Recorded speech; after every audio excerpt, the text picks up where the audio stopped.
Dolls, listen up. Here's what you gotta remember. We're here, right now. We're still alive, and that's what matters. So a toast to life, to love, to Marwin, and the beautiful women thereof. There you are, you sneaky little witch. All right, girls, time to hit the hay. Rack time. And that's a clip from Welcome to Marwen. I'm delighted to say that we've been joined by its star, Steve Carell. Hello, Steve. How are you? I'm well. How are you? It's very nice to see you again. Good to see you. I was looking at the poster. I spent a long time looking at the poster for this movie, and there's lots of words and lots of images, and I thought, right, before we dissect the movie and the poster, can you explain everything about Marwen and why we're welcome to it? That is a very, very large question. It's a hard movie to describe because it encompasses so many things. It's based on a documentary about this man named Mark Hogenkamp who suffered a traumatic brain injury. He was beaten by a bunch of thugs outside of a bar in upstate New York. And he had been an artist leading up to this time. And the beating rendered him really helpless. He lost his memory. He wasn't able to do much more than write his own name. So his art kind of went out the window. And as a coping mechanism, he created this scale model World War II town in his backyard. And he started taking pictures of it and documenting it. And that became his art installation and sort of a way of healing from this brain injury. And he's a lovely guy. I've met him. He's incredibly kind and completely lacking of any sort of cynicism. And he's not angry. He's a very generous, gentle soul. That's really the core of the movie to me, is the story of redemption, the story of hope that he projects. So Marwen is this made-up village in Belgium which he has created, because you said it's a difficult movie to describe, and one of the reasons for that is, and this is where we are going to end up at the poster, is because there are some fantasy sequences and we see these scenes reenacted. So can you just explain a little bit about what that looks like? In this film, he projects himself into this fantasy world. And in part because it's directed by Robert Zemeckis, who's so well known for his work in motion capture and CG, he's able to bring this doll world to life and incorporate these real-life characters into their doll counterparts. All the characters that exist in the real-life part of the movie also exist in this fantasy world, in the doll world, in these sort of idealized versions of who these human beings might be. So it's an interesting way to segue between the fantasy and the reality, and Mark's imagination and the reality of his life and his struggle. Yeah. So here we go. We get to the poster. In the poster, we see, it says your name and it says Robert Zemeckis, and it says from the director of Forrest Gump, which I think is quite interesting because it has a similar kind of feel and tone. Is that too misleading? I don't.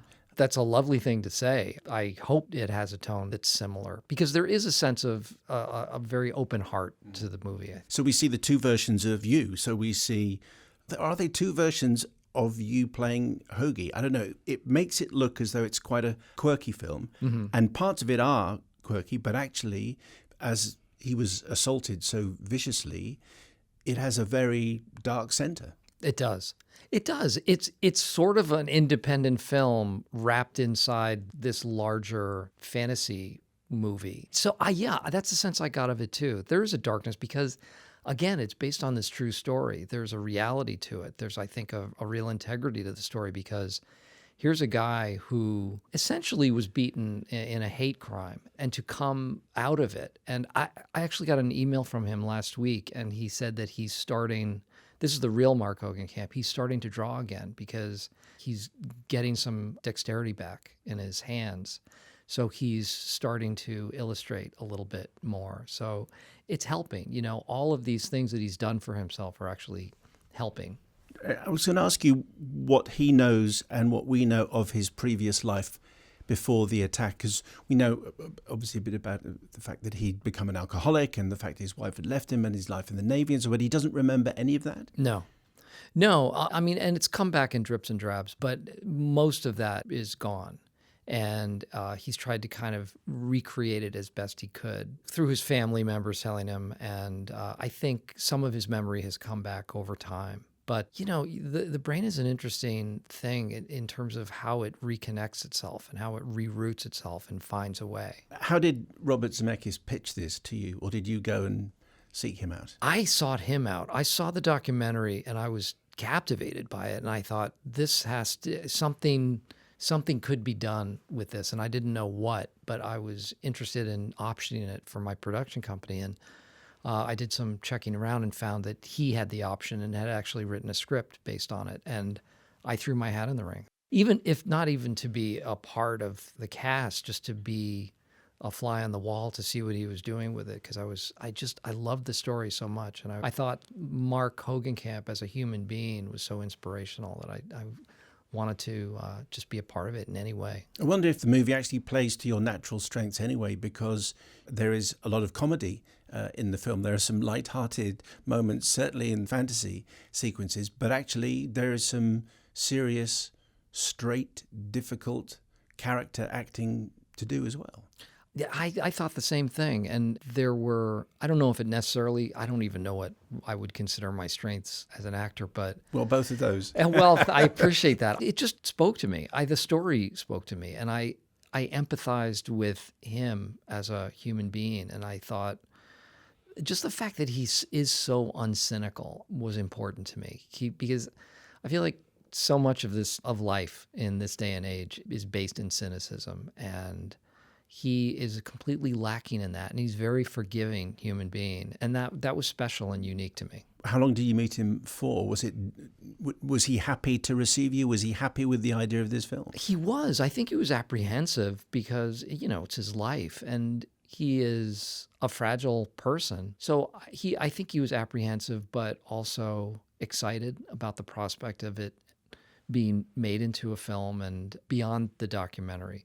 Because the documentary, it's interesting because you don't want to just remake the documentary. The documentary is a beautiful piece of filmmaking and really depicts his character and his struggles. And I think what Robert Zemeckis has done with this is expand the world and made it, applied like a different narrative to it and made it into something else, and instead of just a retelling of the story of the documentary. You described him as being fragile. Does that put extra weight and onus on the filmmakers and you to get this right? Oh, for sure. Yeah. Because I feel like we all owed it to him. And I think everyone who was involved with it felt the same way, that it was a labor of love and that he was always in the back of our minds. At least he was in mine as we were doing it, that this has to be true to his story and true to him as a person. I was hoping that it wouldn't take any shortcuts or shortchange his story, because I think it's such a beautiful thing to tell. And do you know what he thinks? I don't think he's seen the film. I just saw the film myself last week,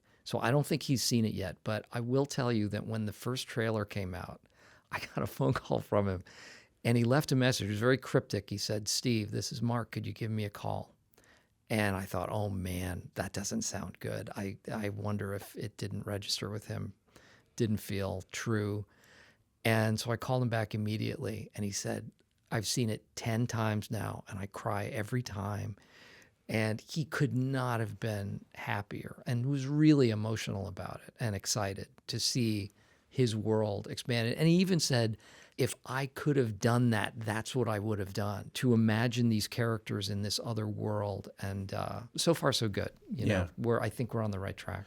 One of the things I enjoyed, I realize this might not be a question, this is more going to be a statement, but one of the things I enjoyed about your performance the most was we see you walking around Marwin, walking around your house, crossing the road, and so on. And so much of the character, I think, of who Mark is in the way you walk, because he was viciously beaten and he's recovering from that. But there seems to be so much of his story just in your gait. Yeah. In meeting him and in watching the documentary, he has a very specific way of moving and speaking. And he's an interesting guy. I felt really privileged to get a chance to spend some time with him, because He's so thoughtful, and he's really a funny person too. I didn't want that to be lost in the movie because he has a great sense of humor, and he's very self-deprecating as well. But he does have a different sort of gait, and it was a traumatic beating that he went through, and so much of this world that he created was a way of coping. There's his alter ego in this fantasy world that's incredibly strong and brave and stands up to the Nazis in this little town. And of course, the Nazis they equate to the men who beat him up. So every day he's able to play that out and to rectify it in his own head. And it's helpful. And I'm aware we've almost got to the end of the interview, and we haven't mentioned the high heels, which I think should be mentioned because it's in the first few minutes of the film, so I don't think it's much of a giveaway. But just explain a little bit about where the high heels come into this story. Well, the real Mark enjoys wearing high heels, enjoys wearing women's shoes, which is the reason he was beaten in the first place. And it was that propelled him into this world that he created. So that's an important component of the film, is that he's unique, he's different, and he wasn't willing to back down from that. And so there's, I think, this inherent bravery to him as a human being and overcoming and sort of accepting himself as he is. And that's why it was described as a hate crime, because the guys had attacked him for that very reason, because he told them that. We see you in a couple of new movies very quickly, I think, in the new year, Beautiful Boy, and also Vice, where you play Donald Rumsfeld. Right. I'm just dying to see this anyway, because the last time you were on, which was for Despicable Me 2, you kept on calling Kristen Wiig, you kept on calling Kristen Bale. And and you're about to be in a movie with Christian Bale, so I hope you at least return the favour. Anyway, what can you tell us about those films? Because they both sound extraordinary movies. Well, Beautiful Boy is based on a book, or two books, written by David Sheff and Nick Sheff, father and son.